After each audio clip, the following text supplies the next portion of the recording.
আল্লাহর কাছে অনুমতি চাইলেন যে আল্লাহ আমি আমার আম্মার জন্য ইস্তেগফার পড়ি, গুনাহ মাফের জন্য দোয়া করি। সাল্লামের আব্বা আম্মা ওনারা জান্নাতি না জাহান্নামী? মারাত্মক এই বিষয়টি আল্লাহ তাআলা তাকে নিরাপদ রেখেছেন। নবীজি সাল্লাল্লাহু আলাইহি ওয়াসাল্লামের আম্মা জান নবীজি পেটে আসার পরে স্বপ্ন দেখেছেন, নবীজি সাল্লাল্লাহু আলাইহি সাল্লাম সেই আম্মা জানের জন্য কেঁদেছেন, কিন্তু আল্লাহ তাআলা অনুমতি দেন না ইস্তেগফার করতে। কারণ কি? মুহতারাম, আমরা দেখতে পাচ্ছি যে এখন ফেসবুক এবং ইউটিউবে এ বিষয়ে প্রচুর আলোচনা হচ্ছে যে রসুল করিম সাল্লাল্লাহু আলাইহি ওয়াসাল্লামের আব্বা আম্মা ওনারা জান্নাতি না জাহান্নামী? মারাত্মক এই বিষয়টি কিন্তু নতুন না, পুরাতন একটি বিষয়। নতুন করে এখন বাংলাদেশে কিছু কিছু উলামায়ে কেরাম এই বিষয়গুলো এখন আলোচনা করে জনমনে একটা বিভ্রান্তির সৃষ্টি করেছে বলে আমি মনে করছি। সকল বিষয় সকলের সামনে আলোচনা করা এটা উচিত না। এখন যেহেতু ইউটিউবে এই বিষয়গুলো নিয়ে কথা হচ্ছে, পরিষ্কার এই বিষয়ে দুইটা মতই উপস্থাপন করা উচিত। উলামায়ে কেরামের মধ্যে এই বিষয়ে দুইটা মতামত। প্রথম মতটা হচ্ছে ওনারা আহলে ফাতরার অন্তর্ভুক্ত সময়ের মানুষ। আহলে ফাতরা মানি যেই সময়টার আগ পর্যন্ত আল্লাহ রাব্বুল ইজ্জাত ওয়াল জালাল নবী পাঠান না, এটাকে নবুয়তের ছুটির পিরিয়ড বলা হয়। এই আহলে ফাতরার অন্তর্ভুক্ত সময়ে আল্লাহ রাব্বুল ইজ্জাত কাউকে আযাব দেন না, কারণ তখন নবী নেই। হাত্তা নাবআসা রাসূলা, রসুল না পাঠায়া আল্লাহ রাব্বুল ইজ্জাত কারো উপরে শাস্তি দেন না। এবং কোরআনুল কারীমে যদি আমরা দেখি, ওয়া তাকাল্লুবাকা ফিস সাজিদিন, নবীজিকে আল্লাহ তাআলা ওই বংশ পরম্পরা থেকে কবুল করেছেন যারা ছিল সিজদা অবনত। তাহলে বোঝা যায় যে নবী করিম সাল্লাল্লাহু আলাইহি ওয়াসাল্লাম সিজদা অবনত মানুষের রেহেম থেকে, ওই বংশ পরম্পরা থেকে তিনি আসছেন। এবং নবীজি সাল্লাল্লাহু আলাইহি সাল্লাম হাদিসের মধ্যে বলছেন যে আমি ইব্রাহিম আলাইহিস সালাতু ওয়াস সালামের দোয়া আর ঈসা আলাইহিস সালাতু ওয়াস সালামের বুশরা হচ্ছে আমি, আর আমার আম্মা এমন একটা স্বপ্ন দেখলেন, যেই স্বপ্নে নবীজি সাল্লাল্লাহু আলাইহি সাল্লাম যে পেটে আসছেন সেটা আম্মাজান, নবীজির আম্মাজান এটা আগেই স্বপ্ন দেখছেন, যেটা কুসুর শাম পর্যন্ত আলোকিত করে ফেলছে। মুহাম্মদ সাল্লাল্লাহু আলাইহি সাল্লামের আগমন শাম পর্যন্ত আলোকিত করে ফেলছে। এবং কোরআনুল কারীমের একটি আয়াত আমি এই জায়গায় বলতে চাই যে কোরআনুল কারীমে আল্লাহ রাব্বুল ইজ্জাত ওয়াল জালাল পরিষ্কার ভাষায় আল্লাহ তাআলা বলছেন, ইন্নাল্লাযীনা ইউযুনাল্লাহা ওয়া রাসূলাহু, যদি আপনি এমন কোন কাজ আপনি করেন যেই কাজে আপনি আল্লাহ এবং তার রাসূলকে কষ্ট দিবেন, ইন্নাল্লাযীনা ইউযুনাল্লাহা ওয়া রাসূলাহু লাআনাহুমুল্লাহ, রাসূলকে যদি আপনি কষ্ট দিয়ে ফেলেন তাহলে আল্লাহর লানত আপনার উপরে পড়বে।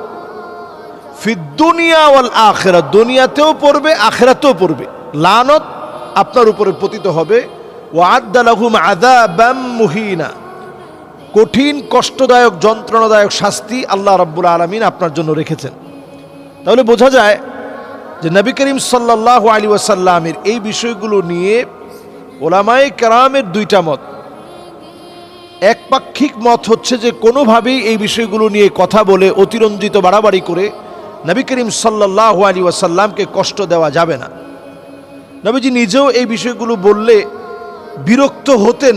এটা কোনো উলামায়ে কেরামের ওই হাদিস থেকে বক্তব্য, যে আনাস রাদিয়াল্লাহু তাআলা আনহু থেকে বর্ণিত হাদিস, যে হাদিসটা সহিহ মুসলিমে আসছে। নবীজি আলোচনা করতেছেন, এর মধ্যে একজন সাহাবী প্রশ্ন করলেন, ইয়া রাসূলুল্লাহ আইনা আবি, কোথায় আমার আব্বা? তো নবী করিম সাল্লাল্লাহু আলাইহি সাল্লাম উত্তর দিলেন, ফিন্নার, তোমার আব্বা জাহান্নামে। কারণ আলোচনা করার মধ্যে একটা আদব আছে, আলোচনা চলাকালীন সময়ে জিজ্ঞাসা করছে আমার আব্বা কোথায়? তো নবীজি বললেন যে আবুকা ফিন্নার, তোমার আব্বা জাহান্নামে। তো সাহাবীর তো মন খারাপ হয়ে গেছে। তো ফালাম্মা কাদা দাআহু ফাকালা, যখন এরকম আলোচনা শেষ হলো নবীজি ডেকে আনছেন এবং ডেকে এনে বলছেন ইন্না আবি ওয়া আবাকা ফিন্নার, আমার আব্বা তোমার আব্বা সবাই জাহান্নামে। তো এটা বলার উদ্দেশ্য কি? মুহাদ্দিসিনে কেরাম এই হাদিসের অনেকগুলো ব্যাখ্যা করছেন, আমরা ব্যাখ্যাটাও পড়ার চেষ্টা করি। আরবিতে বলে নাই ইন্না ওয়ালিদি, যে আমার বাপ, আবি শব্দটা বলছে, ওয়ালেদ বলে নাই। তো ওয়ালেদ না বলে আবুন বলছে কেন? মুহাদ্দিসিনে কেরামের মধ্যে কেউ কেউ বলেন নবীজির চাচাদের মধ্য থেকে আবুল আহাব জাহান্নামে, আবু তালেব জাহান্নামে।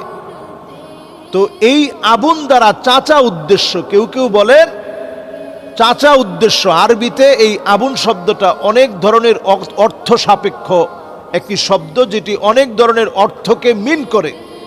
সুতরাং এখানে ইন্না আবি ওয়া আবাকা ফিন্নার অর্থ হচ্ছে চাচা এখানে উদ্দেশ্য করা হয়েছে। কোন কোন মুহাদ্দিসিনে কেরামি অর্থ নিয়েছেন।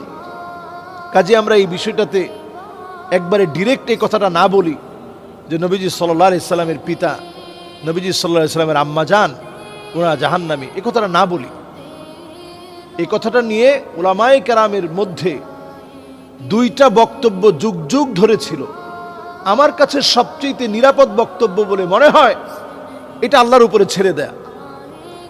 এরপরে আরো একটি হাদিস, এটাও সহিহ মুসলিমের মধ্যে আসছে যে ইস্তাযানতু রাব্বি আন আস্তাগফিরা লি উম্মি ফালাম ইউযান লি।